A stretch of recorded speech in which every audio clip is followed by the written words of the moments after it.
Day 14 of Operation Epic Fury, the Pentagon confirming the death of 4 of the 6 crew members of a refueling plane that crashed in western Iraq.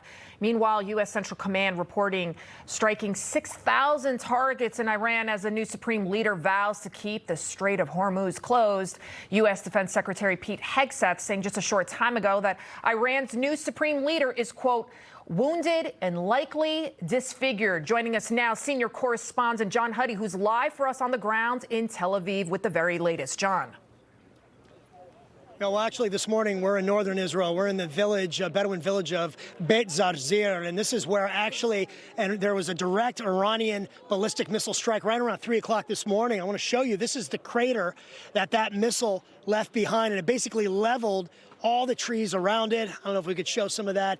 Elon, just show a lit on fire, the tree over here. But if you walk with me, several buildings were destroyed. I'm going to walk over here. I got to navigate my way through some of the people and other members of the media, but keep following me here.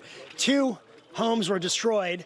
I'm told by the IDF that no one was killed. About 85 people were injured, and a family of 6. Step through, Elon. Watch your step. We got to be super careful because there's a lot of debris. But a family of 6 was living here, and the mother of the family only suffered moderate shrapnel wounds in her back. Everybody survived. There were no fatalities because they had a couple minutes heads up, sirens went off, they had time to get to safe spaces. But you could see, and I want to be really, really careful because there's a lot of nails, but the blast, the concussion of it just blew through the wall. This was the kitchen area. It blew through. You can see a section there that's taken out. That was a living room.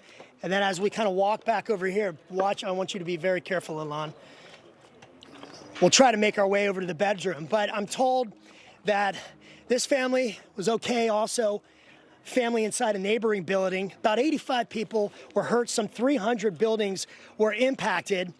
But this attack coming, along with other attacks by Hezbollah over the last few days, what I'm told by the IDF, and I've been reporting about this throughout the week, is that Iran and Hezbollah have been basically coordinating these attacks this morning, last night, and the frequency, intensity of Hezbollah attacks we've seen have been increasing. Earlier this week, as you know, I was on the border of northern Israel and southern Lebanon. As we were driving back that evening, Wednesday evening, Hezbollah fired more than 200 rockets, attack drones, surface-to-surface missiles on northern Israel, central Israel, even targeting the Tel Aviv region. We've seen the intensity and frequency of the ballistic missile attacks from Iran decreasing as this joint Israeli-U.S. operation continues, as we and the Israelis are taking out their missile launching capabilities. But the operation continues. And on that note, earlier today, I spoke with a member of Knesset, Yair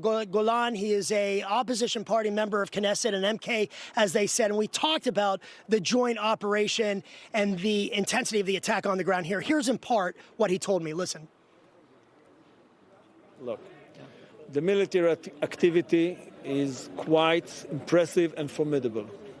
And no doubt that we have managed up to now, by this mutual effort, to impose a terrible blow to the Iranian regime and to the Hezbollah. But it's not enough. Right now, what we need is a regional and a global vision of the region.